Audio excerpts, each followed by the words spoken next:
ዳኛቸው ሻምበል የሚባል ሌላ ሰው ውጤት አይተው ነው ወይስ ምንድነው? የራሴን ውጤት ነው ያዩት። እኔ 96 ያመጣሁት ግን ራሴ አጥንቼ ያመጣሁት ውጤት አልነበረም። ከሌሎች ላይ ኮርጄ ነው ያመጣሁት። ካራቴ ስልጠና ላይ እንደነበርክ ነግረኸኛል። ከዛ በኋላ ውጤቱ ፈተናው የነበረው በዛ ጊዜ ነው። ሶስቱንም ነገር ሞክረሃል? ሁሉንም ሞክሬያለሁ፣ አልተሳካም። መጨረሻ ላይ ያለ አማራጭ ጎበዝ የመሆኑ ነገር በጣም ዳገት ስለሆነ ወደ ኩረጃ ገባ። በቃ ትክክል። 96 እንዴት ብትኮረጅ? ባይዘው ኩረጃ በጣም ነው የምጠላው። አይ እኔ እንግዲህ ብዙ ጊዜ የኩረጃ ውጤቶችን እናውቃለን ሁላችንም። ይሄ ግን ቶፑ ይመስለኛል። 96 ጎበዙ ልጅ አውቀሃል። ከፊት ለፊት የነበረ ድንገት ሙሉን የሰጠህ ይሄ እኮ በእንዲህ አይመጣም ወይ እንደዚህም አይመጣም። ይሄ እኮ ሙሉን ተቀብለህ እኔ ሰራህ። ቀላል ነበር። ያው ከፊት ለፊት ተቀምጦ ስለነበር ኖርማሊ ይታይ ስለነበረ ቀድቼ ነበር የወጣሁትና ጸጸተ? አይ አልጸጸተኝም በሰዓቱ።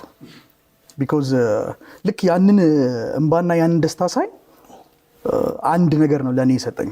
በቃ ለካ አባቴን ላስደስተው የምችልበት ብቸኛ ኤሪያ እዛ ጋር ነው። አባቴን ለማስደሰት በጣም ብዙ ተጋለሁ። ክረምት ነበረ። ጠዋት ወጣለሁ፣ ማታ እመጣለሁ። ቁርስ በልቼ ወጣለሁ፣ ማታ ለራት ነው የምመለሰው። ላይብረሪ ውላለሁ። ከዚራ የሚባል ላይብረሪ አለና እዛ ውላለሁ። ቀኑን ሙሉ የማቴማቲክስ ትምህርትን ሳጠና እየዋልኩኝ መምጣት ጀመርኩ ማለት ነው።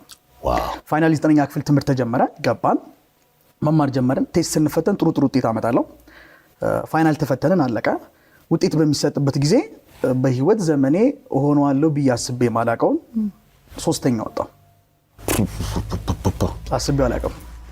ሳትኮርጅ ማለት ነው? ምንም ሳትኮርጅ። እና የማቴማቲክስ ትምህርት ደግሞ ከ100 ነበር የተፈተነው። ከ100 ሌላም ቦነስ ስለነበረው አንድ ላይ ከ100 106 አመጣውና የትምህርት ቤቱ ማቴማቲክስ መምህርን በጣም ተደንቆ ሽልማት ሸልሞኝ ነበር በሰዓቱ።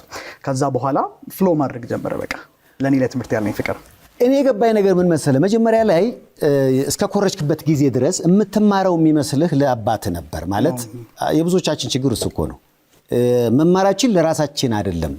የሆነና የኮረጅን ምናምን ብቻ የሆነ ነገር ማስደሰት ነው።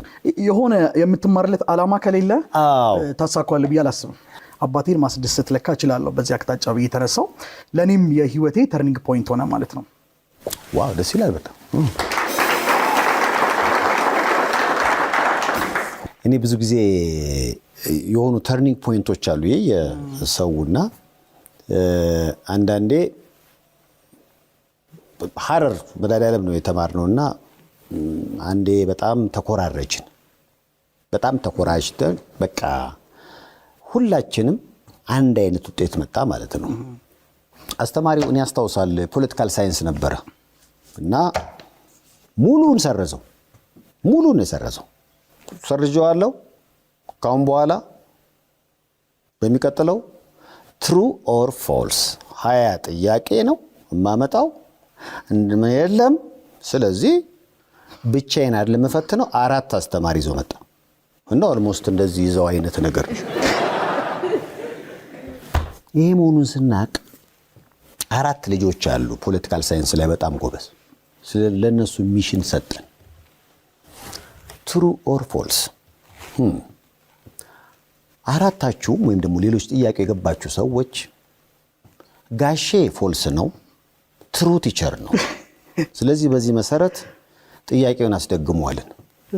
ስለዚህ ጋሼ 7ኛው ይላል። 7ኛው ያድዋ ያነባል ማለት ነው። እኛ ኦሬዲ ጋሼ ሲባል ፎልስ ብሏል ሰው።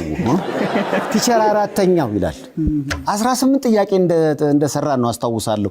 ይነበብ የለ እንዴ ያለ ሁሉም 18 ካያገኘ ማለት ነው።